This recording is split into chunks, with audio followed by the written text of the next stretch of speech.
to see that as an indication of an expanding network. I will be meeting some people in Cape Town next week from Germany. Those, Monica, you've met them, and also Austria. So Snorkel. So we have this growing network.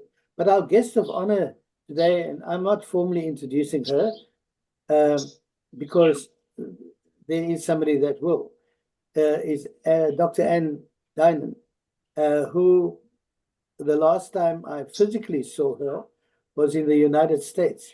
And she was kind enough to drive all the way from Cincinnati, Ohio, to Ithaca, New York, where I was staying. And we had a wonderful breakfast in Ithaca, New York. So it's a belated thank you, Anne, for that wonderful breakfast. Last thing I want to say, Anne, and I've said it to Monica earlier, is not only knowledgeable about Ubuntu, but she lives an Ubuntu life. And that's what I'm striving for. Every day I said, how can I live an Ubuntu life? And I look to people like Anne to show me the way. So thank you, Anne. That was way too much. You are actually the guide and the leader for us. You embody Ubuntu, and I'm honored that you're here, and it was a pleasure. So thank you. I would like also that we have on board Jessica Ramirez, our executive secretary for Latin America, and not only being a wonderful developer in her continent, she also is an expert in supporting the Zoom with tech knowledge. And so we're going to have Jessica meeting people, and I will try my very best first at being able to share your presentation, and I'm going to do my very best. So now, without further ado, Vaishna, are you ready? Can you kindly introduce Professor Ann Dynan to us? Please start introducing Ann so that we can start with our presentation. Sure. Hello, everyone. A warm welcome to all members of the Ubuntu Global Network joining us today. I'm truly happy to be here with you. My name is Vaishnavi from India. Before we begin, I want to share something from my heart. Today's theme, cultivating peace through compassion, is very meaningful to me because compassion has shaped not just my work, but my entire journey. I live with an anxiety condition that often makes it challenging for me to switch on my camera or be in the spotlight. Despite that, Monica ma'am trusted me, supported me, and encouraged me to host today's session. That trust itself is a powerful embodiment of compassion, the very value we are here to explore. Today, we are honored to have with us Dr. Ann Dynan. Let me take a moment to introduce her. Dr. N is a respected author of several book chapters and journal articles on Ubuntu leadership. She is the principal of the Deeper Leadership Institute and has dedicated her life to integrating Ubuntu into leadership, community building, and personal transformation. She holds a PhD in social science research from Washington University, an MSSA in social work from Case Western Reserve University, and a BA in journalism from the University of North Carolina at Chapel Hill. Her work reflects deep commitment to compassionate leadership, ethical decision-making, and peace building. Dr. Dynan, we are truly honored to have you here. Thank you for joining us and for sharing your wisdom with our Ubuntu community. The screen is now yours. Thank you. And Vaishnavi, I had no idea. So thank you for doing that. And you did it beautifully. And thank you, Monica, for encouraging her to do that introduction. I don't know that I've been more honored by an introduction. That was beautiful and from your heart. So thank you. And you just modeled exactly. No, that's fine. It's fine. It's fine. Okay. All right. So it is true that we are going to talk about compassion as we understand it through the lens of Ubuntu today. I think it's important to understand and tease out a little bit for just a moment the difference between empathy and compassion. So empathy is how I feel. So I just felt so much empathy for Vaishnavi and when she shared her personal situation. And then compassion is the action, right? So what Monica did was the action of moving from empathy to compassion. And so that's really the framework for what we're doing. But all of that really is undergirded by gratitude. And we've already heard that here today several times. And I know it's an important part of the work that everyone does here, but I always like to start my talks with gratitude. So, first of all, gratitude for all of you who are here. Secondly, gratitude for all who invited me to be here. Third, thank you, Monica, for doing what is uncomfortable, which is helping with the slides. And John, this is your baby, your brainchild. So thank you so much for that. I have such gratitude for being with people who are like-hearted as well as like-minded. And so I hope that you all find that as well. And we will do a little gratitude at the end as well, because it's important to begin and end with that. So if we are ready for the slides, we can go ahead and begin.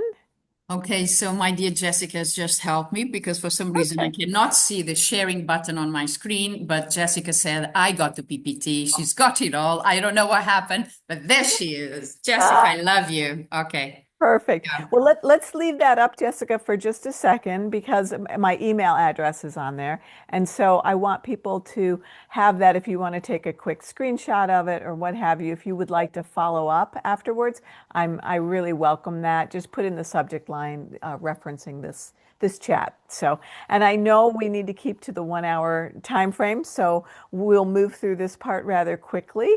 If we could do the next slide. And we can go ahead and go on from there. Perfect.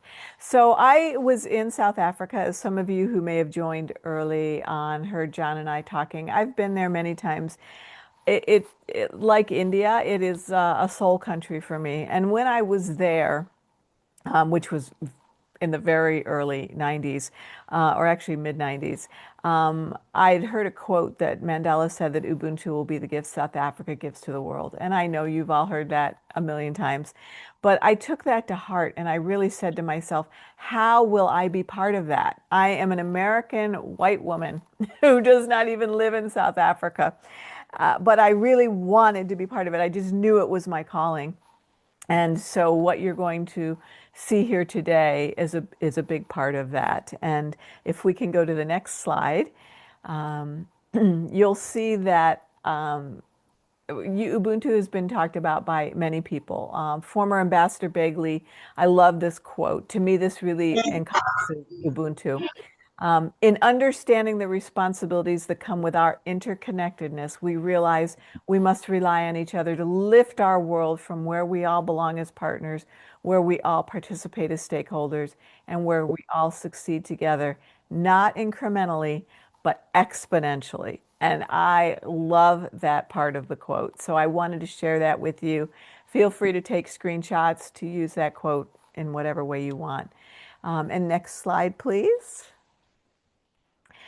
So let's do a little bit of quick context for the leadership part of Ubuntu leadership and compassion.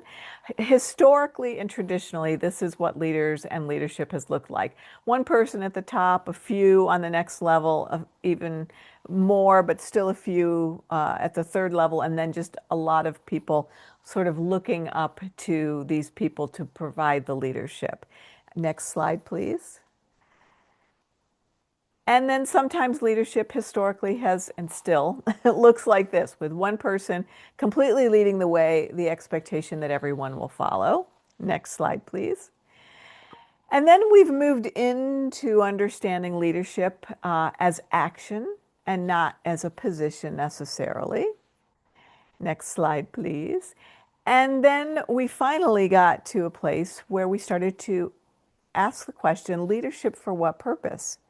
Which really, in my opinion, brought about a revolution. I answer that question as the answer as peace and sustainability. And of course, what undergirds all of that, which we're going to see as we go through this presentation, is compassion. Empathy first, of course, but you have to feel it. Compassion in terms of our actions. Perfect. And so what that looked like for me, and some of you have heard this before, so forgive me, this Ubuntu leadership model was actually downloaded to me while I was in South Africa, probably my third visit. And out of the blue, I found myself sketching this, what turned out to be a framework. We won't call it a model necessarily. It has not actually been tested by research, but this is what came out. And so we're going to go through it a little bit today. We're going to apply it. You can see the compassion and the tenets of Ubuntu go around the entire model. As you'll see on the sides, economic, social, and environment are the actual sectors for which we can apply this framework. And then we're going to go through this framework in a little bit of detail in a second, but let me just say that self-awareness is the absolute base of the framework. So you don't have to do this in steps, but self-awareness is absolutely the foundation of the framework. And as you will see, for those of you who are aware of emotional intelligence, self-awareness, mastery, relational awareness, relational mastery are all foundational to emotional intelligence. What we have added is that we want the attitudes, behaviors, and thoughts of those four realms to actually be supporting a more humanistic world for the purpose of a just and caring global community.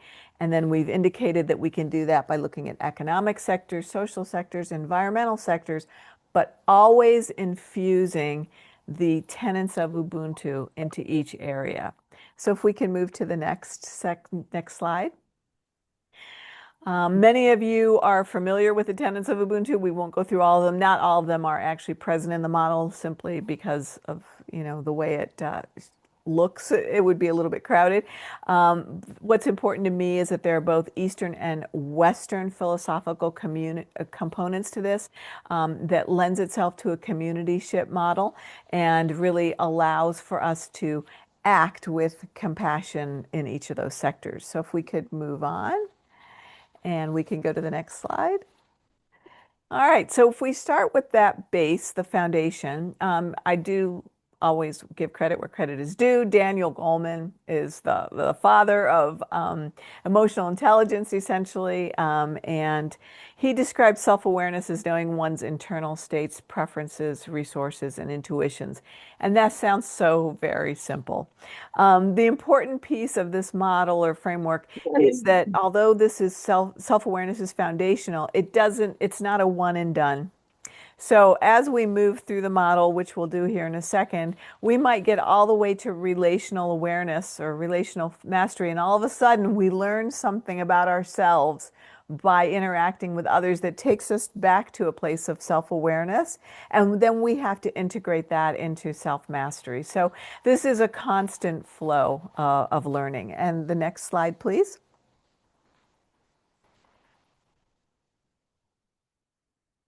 So self-mastery then is when we take what we've learned about ourselves. I'm now aware of something. That's wonderful. But if we just sit in that place of awareness, maybe at that place, I can't move into compassion. I may not even be able to move into empathy because it's just an awareness piece.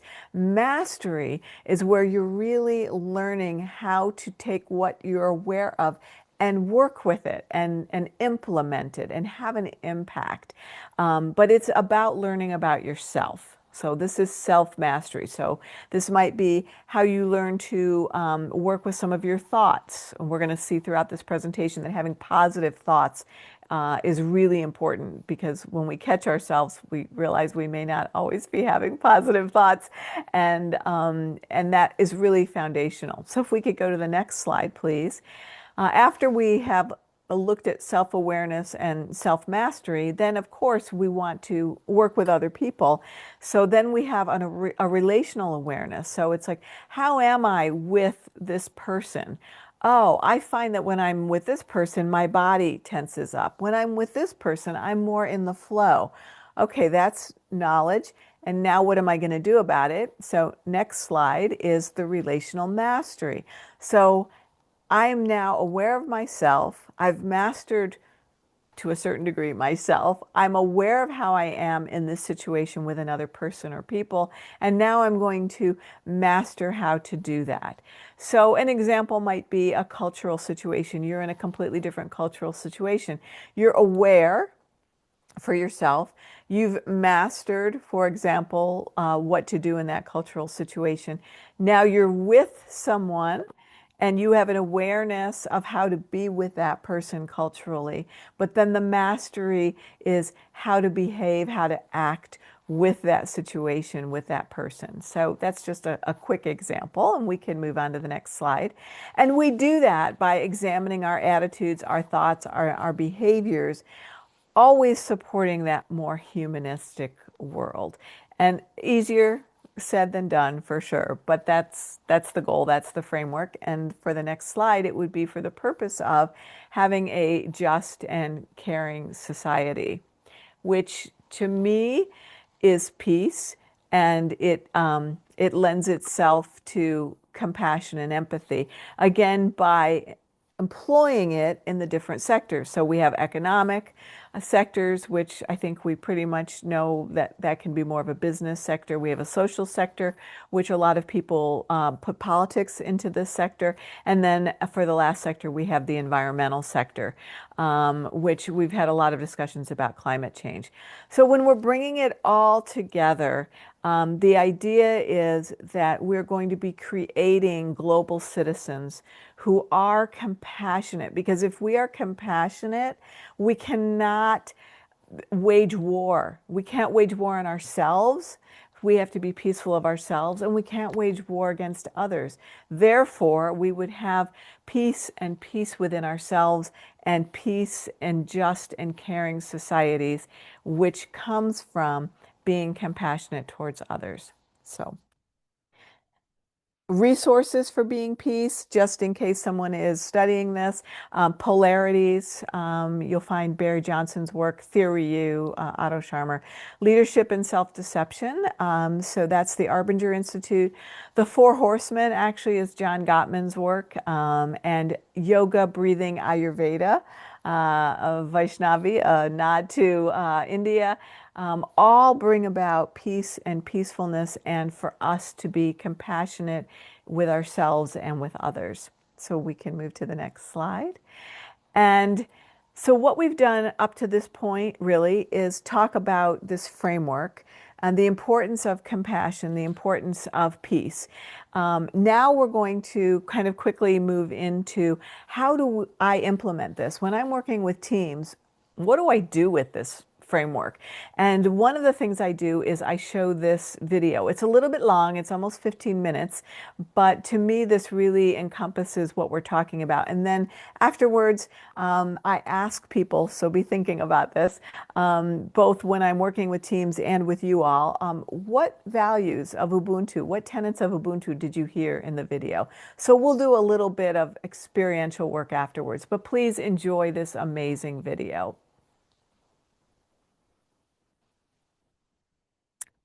Oh, I don't think we can hear it. Just a minute, sorry. While this is being set up, I will share that this was actually set in South Africa, and you'll hear Mandela being discussed here as well. Oop. Thank you. Now, okay.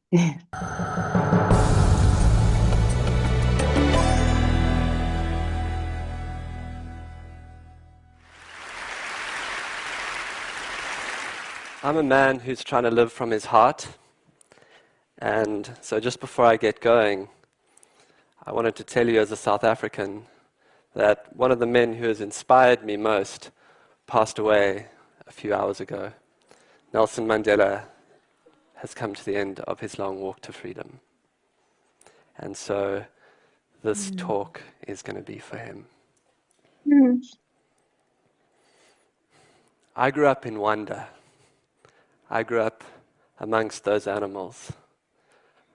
I grew up in the wild eastern part of South Africa, at a place called Londolozi Game Reserve. It's a place where my family has been in the safari business for 4 generations. Now, for as long as I can remember, my job has been to take people out into nature. And so I think it's a lovely twist of fate today to have the opportunity to bring some of my experiences out in nature into this gathering. And you know, Africa is a place where people still sit under starlit skies and around campfires and tell stories. And so what I have to share with you today is the simple medicine of a few campfire stories. Stories about heroes of heart. Now, my stories are not the stories that you'll hear on the news. And while it's true that Africa is a harsh place, I also know it to be a place that's people, animals, and ecosystems teach us about a more interconnected world. When I was 9 years old, President Mandela came to stay with my family. He had just been released from his 27 years of incarceration and was in a period of readjustment to his sudden global icon status. Members of the African National Congress thought that in the bush he would have time to rest and recuperate away from the public eye. And it's true that lions tend to be a very good deterrent to press and paparazzi. But it was a defining time for me as a young boy. I would take him breakfast in bed, and then in an old tracksuit and slippers, he would go for a walk around the garden. At night, I would sit with my family around the snowy, bunny-eared TV and watch images of that same quiet man from the garden, surrounded by hundreds and thousands of people, as scenes from his release were broadcast nightly. He was bringing peace to a divided and violent South Africa, one man with an unbelievable sense of his humanity. Mandela said often that the gift of prison was the ability to go within and to think, to create in himself the things he most wanted for South Africa: peace, reconciliation, harmony. Through this act of immense open-heartedness, he was to become the embodiment of what in South Africa we call Ubuntu. Ubuntu, I am because of you. Or, people are not people without other people. It's not a new idea or value, but it's one that I certainly think at these times is worth building on. In fact, it is said that in the collective consciousness of Africa, we get to experience the deepest parts of our own humanity through our interactions with others. Ubuntu is at play right now. You are holding a space for me to express the deepest truth of who I am. Without you, I'm just a guy talking to an empty room. And I spent a lot of time last week doing that. And it's, and it's not the same as this. If Mandela was the national and international embodiment, then the man who taught me the most about this value personally was this man, Solly Mhlongo. Solly was born under a tree, 60 kilometers from where I grew up in Mozambique. He would never have a lot of money, but he was to be one of the richest men I would ever meet. Solly grew up tending to his father's cattle. Now, I can tell you, I don't know what it is about people who grow up looking after cattle, but it makes for uber resourcefulness. The first job that he ever got in the safari business was fixing these safari trucks. Where he had learned to do that out in the bush, I have no idea, but he could do it. He then moved across into what we called the habitat team. These were the people on the reserve who were responsible for its well-being. He fixed roads, he mended wetlands, he did some anti-poaching, and then one day we were out together and he came across the tracks of where a female leopard had walked. And it was an old track, but for fun he turned and he began to follow. And I tell you, I could tell by the speed at which he moved on those pug marks that this man was a PhD level tracker. If you drove past Solly somewhere out on the reserve, you look up in your rearview mirror, you see he stopped the car 20, 50 meters down the road just in case you need help with something. The only accusation I ever heard leveled at him was when one of our clients said, "Solly, you are pathologically helpful." When I started professionally guiding people out into this environment, Solly was my tracker. We worked together as a team. And the first guests we ever got were a philanthropy group from your East Coast. And they said to Solly on the side, they said, before we even go out to see lions and leopards, we want to see where you live. So we took them up to his house, and this visit of the philanthropist to his house coincided with a time when Solly's wife, who was learning English, was going through a phase where she would open the door by saying, "Hello, I love you. Welcome, I love you." And there was something so beautifully African about it to me, this small house with a huge heart in it. Now, on the day that Solly saved my life, he was already my hero. It was a hot day, and we found ourselves down by the river. Because of the heat, I took my shoes off, and I rolled up my pants, and I walked into the water. Solly remained on the bank. The water was clear, running over sand, and we turned and we began to make our way upstream. And a few meters ahead of us, there was a place where a tree had fallen out of the bank, and its branches were touching the water, and it was shadowy. And if it had been a horror movie, people in the audience would have started saying, "Don't go in there, don't go in there." And of course, the crocodile was in the shadows. Now, the first thing that you notice when a crocodile hits you is the ferocity of the bite. Wham! It hits me by my right leg, it pulls me, it turns, I throw my hand up, I'm able to grab a branch. It's shaking me violently. It's a very strange sensation having another creature try and eat you, and there are few things that promote vegetarianism like that. Solly on the bank sees that I'm in trouble. He turns, he begins to make his way to me. The croc again continues to shake me. It goes to bite me a second time. I notice a slick of blood in the water around me that gets washed downstream. As it bites the second time, I kick. My foot goes down its throat. It spits me out.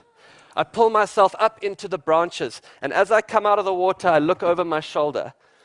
My leg from the knee down is mangled beyond description. The bone is cracked.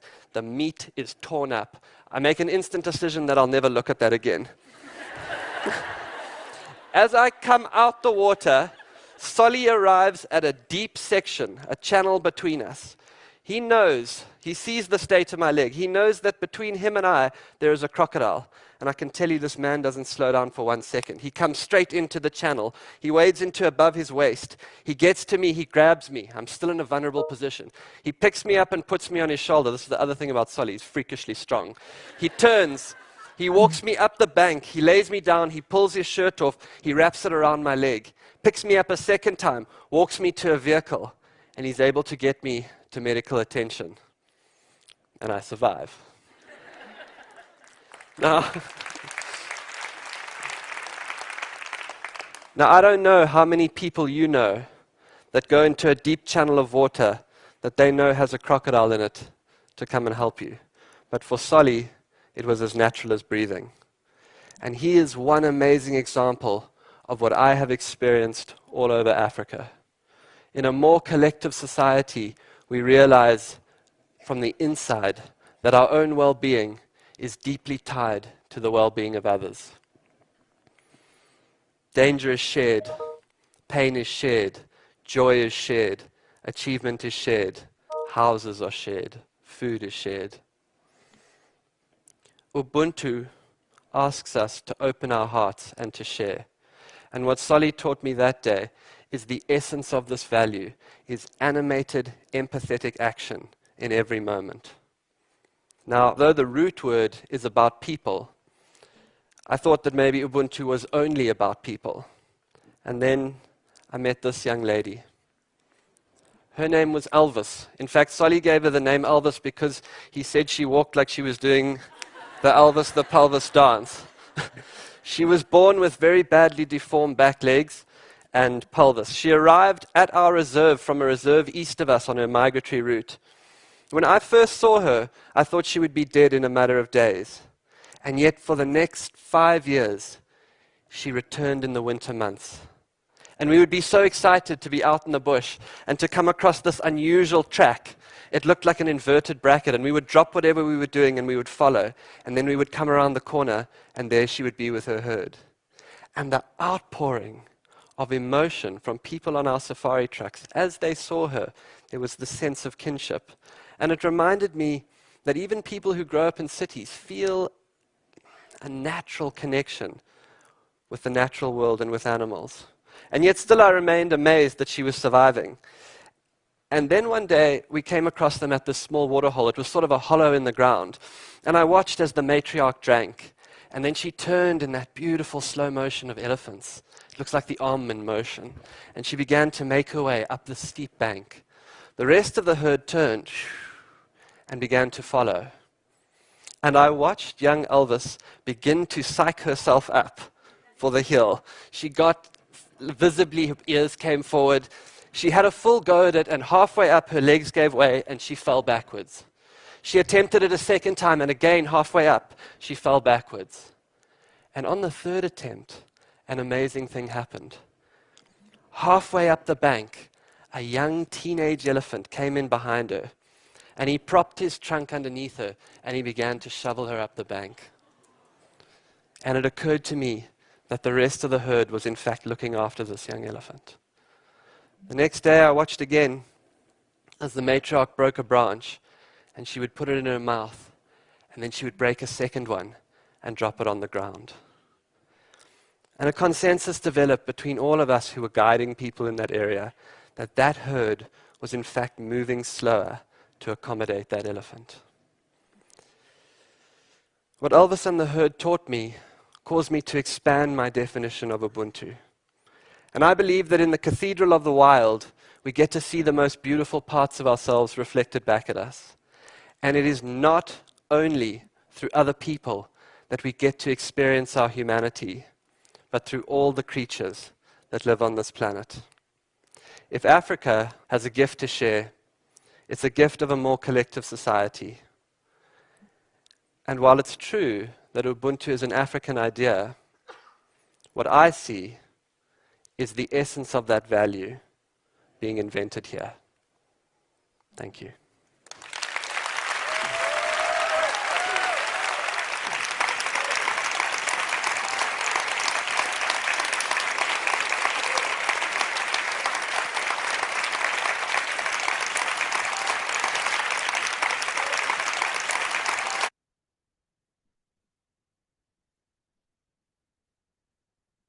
Thank you, Jessica. It's always a relief when that video works. So that is something that I share with teams and with organizations, and then we ask questions based on it. So what I'd like to do, I don't see anything in the chat by way of questions, so I would like to actually ask a few. And just unmute yourselves. What major tenets of Ubuntu did you hear in that video?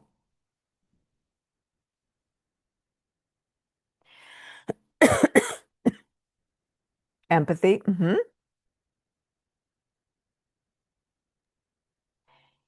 Courage. Absolutely. Yeah. Let's see. Interconnectedness. Yeah. Absolutely. Thank you. Community.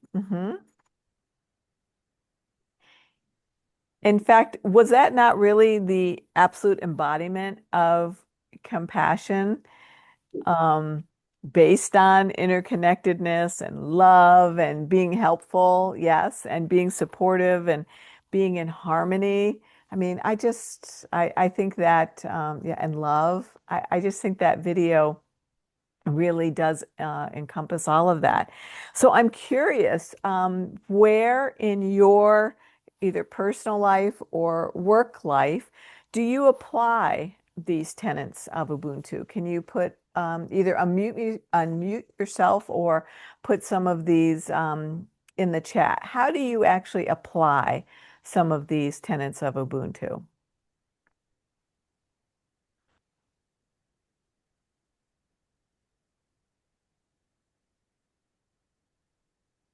We know John applies it by running this entire organization here, by being empathetic towards others.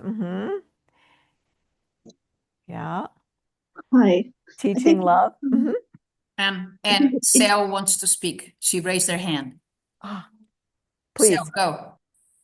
Okay, I think it's really easy when we love what we do and we like the people that we work with, but it is really very difficult when that is not the case. So it's really difficult to implement Ubuntu principles in an environment where you feel tense, not sure about the reaction of the colleagues, not sure if they are really helpful or trying to help you, or if they are just waiting for the next opportunity to pull your rug. So I try always, by the way that I think of others. I mean, I always try to think. I'm not able to do this all the time, but I try to think that maybe the other people is struggling too, and maybe why the way they're reacting more aggressiveness or more angry or more ferocious, it's not about me, it's about something that they are experiencing for themselves. So I try to give a second chance. So I think that is the Ubuntu principle in work. Absolutely. That is a beautiful example because when you depersonalize something and then you're giving an opportunity for compassion, empathy, understanding that they could be in a really hurtful place themselves and most likely are if they're behaving, in the ways in which you described. So thank you. That's perfect. Thank you for that. Thank you. So next, I would go on to, if I was running this with a group or organization, and I would ask them what I would call powerful leadership questions. So I would ask them to describe the most impactful event of their life, what must they have in their life, what they absolutely cannot have in their lives, the best and worst endings of their lives. And then we would look for themes and patterns. This serves multiple purposes, and I'm keeping an eye on the time because I want to make sure if we have questions that we have time for questions. So I'll give you an example of one that I heard from one of my participants. And if you have an example you want to put in the chat or to volunteer, just raise your hand. One of the goals when I do this work with teams is also team building. It's because when people are vulnerable and they're sharing, you're also building a team because I want to get your name right. Is it Sue? Sue? Yeah. And mentioned that when you learn something about someone, you can then be more empathetic. It's harder when you don't know whether they're struggling and you still need to be empathetic. But it helps to build the team, build camaraderie. So I had this one gentleman, this was a master's of business class. And most of the people were working for like major corporations like General Electric and that sort of thing. So you would not necessarily have expected this answer. But this young man says that the most impactful event of his life was being homeless, we would now say unhoused, and living in his car. And the room went completely silent. This was in the United States. It was something that people had not personally experienced based on their own personal culture. And so when they heard this most impactful event, and when he talked about why it was so impactful, and you could hear a pin drop in the room.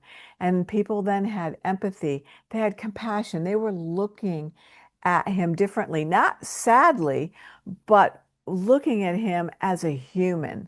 They didn't just see another student, right? They didn't just see an object sitting over there. Suddenly, this person came to life as a human who had had some struggles and had obviously overcome those struggles and was sharing those struggles, was not ashamed of those struggles, but was sharing those struggles. So it was so beautiful. And then people really opened up with their sharing. Some said the most impactful event, of course, was having a birth or a death in the family or getting married. But some really dug deep and realized that maybe the most impactful event for them was hearing a poem or having a conversation with someone that completely changed their life. It was just something really small. But when they tracked it back, it really changed the trajectory of their lives and who they are. And I think Ubuntu has that power. Absolutely, for me, it did. So these are questions. When we get the slides back up, but you'll be able to take a screenshot. But I'll just share with you again, in case you want to jot them down, describing the most impactful event of your life and why. What must you have in your life and why? What can you absolutely not have in your life and why? And what is the best and worst ending to your life? And the reason we ask those is because then you're starting to learn about your own personal values as they relate to Ubuntu. And people that you're working with can learn those as well. And then we look, so the next slide would give the next exercise we would do is we would look for themes or patterns that emerged from those answers. And then people will be able to start to put together a little bit more of their own self-awareness and move through the framework that way. So they're learning their own core guiding values and how those are defining their leadership, in fact, if they're not even aware of those. So that's a little bit about the framework, how it applies. You can also ask the question, where would you be in 5 years, or where would you be at retirement age?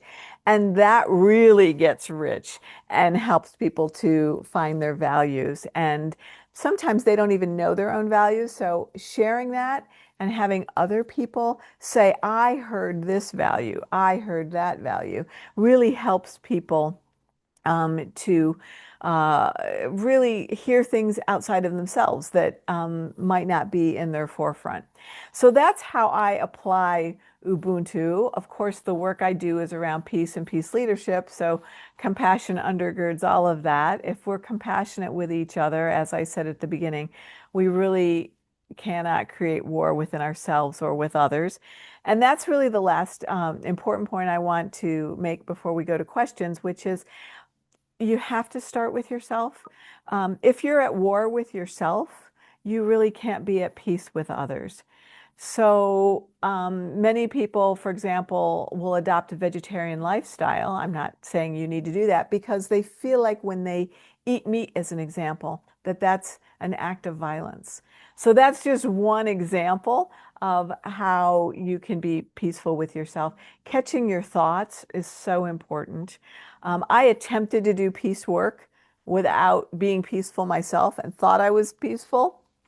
And the universe has a way of, letting you know that you're not. And so it is just so important to ground yourself, center yourself, be peaceful, and then do the work of peace. So being empathetic, being compassionate, demonstrating and role modeling compassion for others. So that people know that's the norm and that's how we want to be.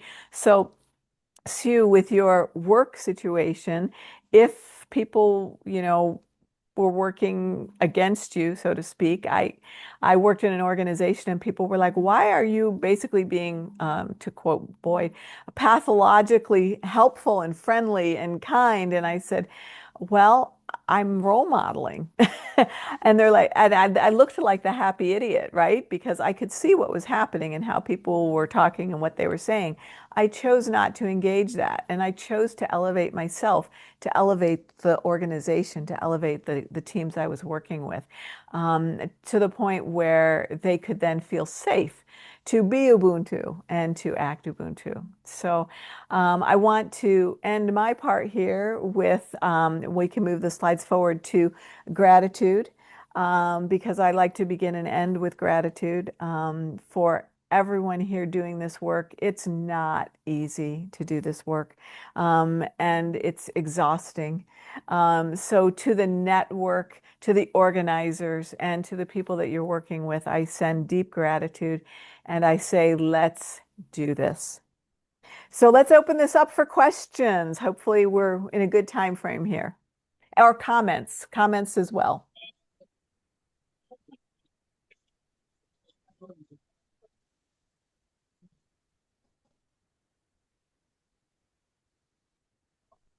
Oh, I could look in the chat. I'm sorry. I don't have the chat up. Okay. So feel free to unmute yourself or put a question or a comment in the chat.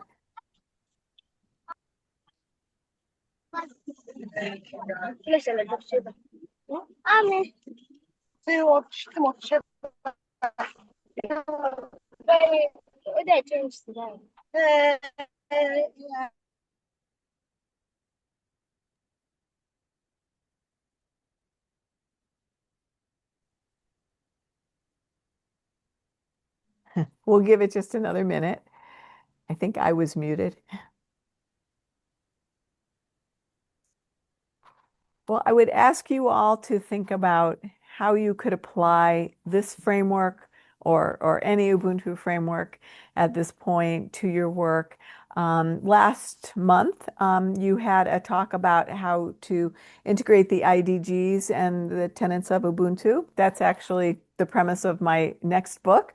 It's not out yet, I'll let you know.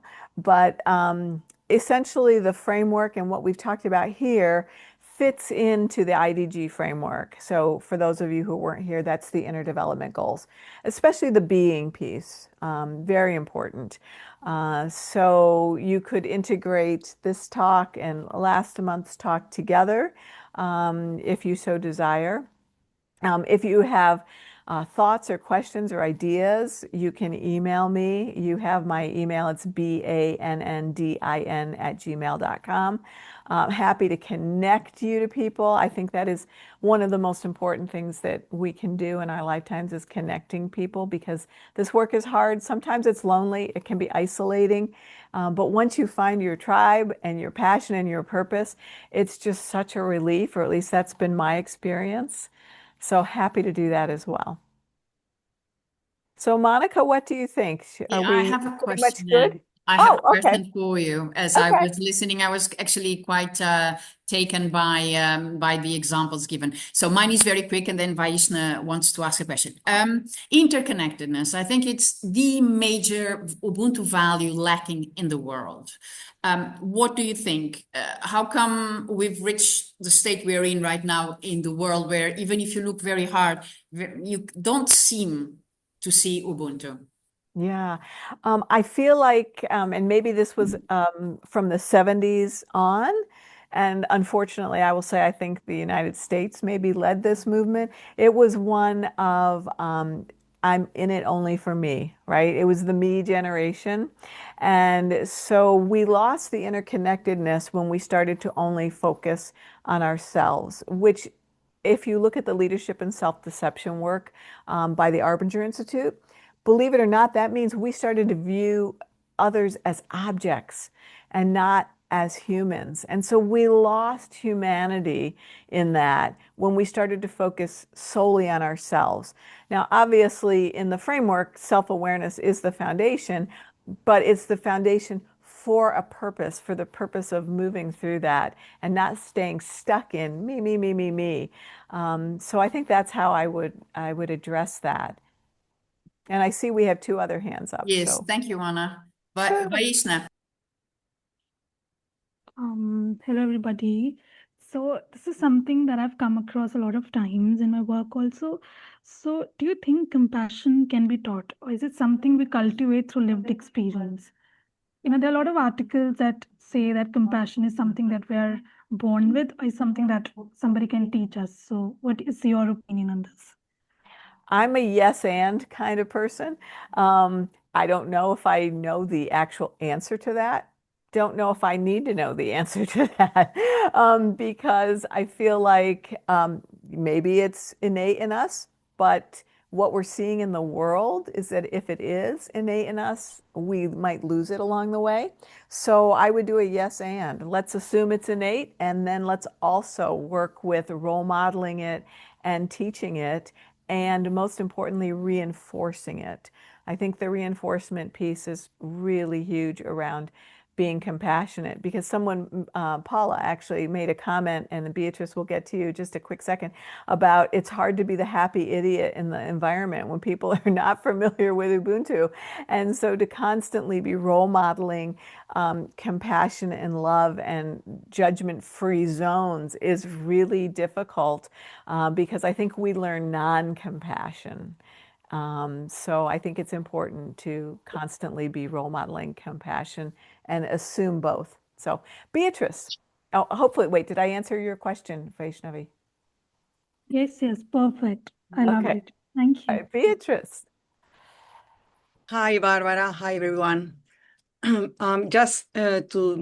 wanted to say that I love your presentation. I love the TED Talk that you just shared with us. I think it was really inspiring, and I'm sure it will be very helpful for us to keep spreading the Ubuntu meaning wherever we're going. And I have a question. I understand that you were sharing these concepts, these ideas, the Ubuntu philosophy among the organizations. I would like to know, how do you address that? Because in our experience, it's not easy to come with this concept, because in organizations, they are more like result oriented. Yeah. And this kind of emotional, for say, in some way, stuff is not that easy giving space, and time. That is so true, Beatrice. And I struggled. So when I first came back from South Africa and tried to introduce this in the United States in the 2000s, people couldn't pronounce the word Ubuntu, and therefore they did not want to hear about it. So I thought, how am I going to get this work in to organizations or to anybody who hired me, basically? So I did it through the back door. So I stayed true to the tenets of Ubuntu, but I didn't label it as Ubuntu until many years later.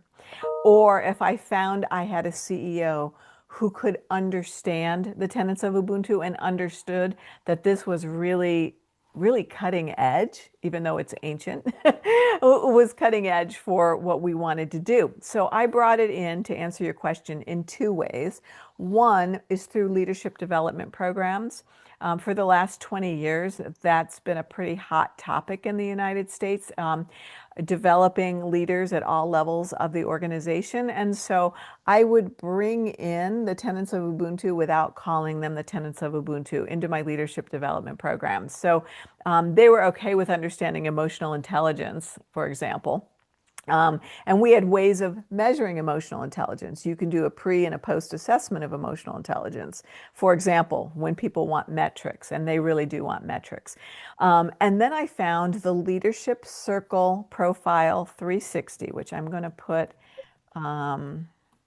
in here in the chat. It's called the LCP 360. And that is a measure of leadership development that, in my opinion, really takes into account the tenets of Ubuntu, although I don't think they initially thought that they were doing that. So then you had a pre and a post measure of those tenets. And then lastly, when I get called in to work with culture, I introduced the tenets of Ubuntu, perhaps without naming them, although now I can kind of name them and talk about the framework a little bit more. But you can do a pre and post assessment for culture while infusing the tenets of Ubuntu, because of course that, you've probably seen this yourselves, the tenets of Ubuntu can change a person, they'll change a family, they'll change a team, they'll change a community, they can change a country. So as long as you're infusing the tenets of Ubuntu into what your client or your organization is asking for, and you have pre and post assessments for it, then I think that would be the way to bring it into organizations. So Beatrice, let me know, did I answer your question? Yes, absolutely, Barbara. And if you don't mind, maybe we can have a chat in another time, because actually we're working in leadership within organizations, and your experience can be of much influence for us. It would be an honor and a pleasure. I put my email in the chat. It's also on the slides. I'll put it in again real quick, just in case somebody doesn't want to scroll through, and feel free to reach out. And I think we are exactly at the hour, Monica. I don't know how we did that. Thanks a lot, Barbara. Pleasure, Beatrice. You do. Barbara, just spoke to Bea. Bea Castro is the longtime member of the Ubuntu Global Network. Bea and we met in South Africa when we went for the second conference, international conference of the Ubuntu Global Network. And Bea is responsible for the large dissemination of the program in Latin America. They works very closely with Jessica. So it's very, very important that the two of you ladies connect. Absolutely. Yeah. Okay. So are there any more questions from anyone? If they aren't, then Vaishna, I would ask you to then end the session. Okay.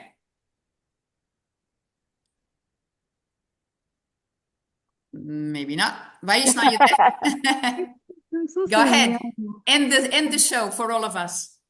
Thank you so much, Doctor, for such an inspiring and grounding session. Your reflections on compassion and peace truly resonated with all of us.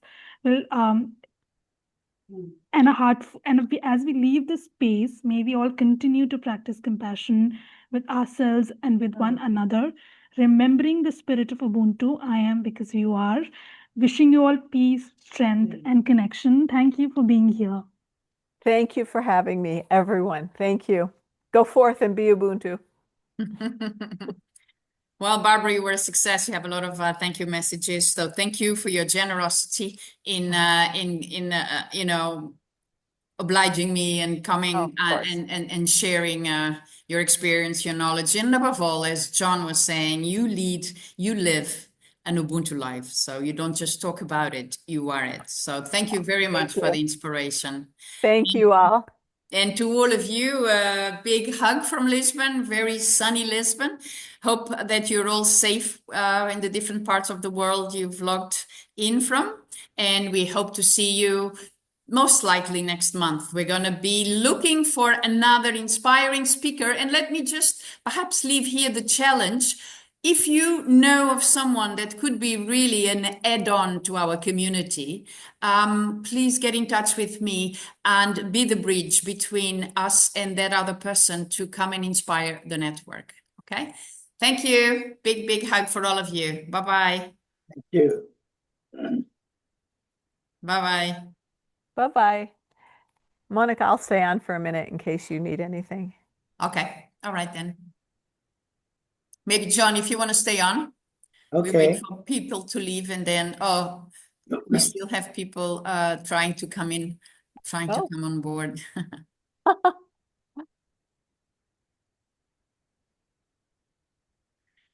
So.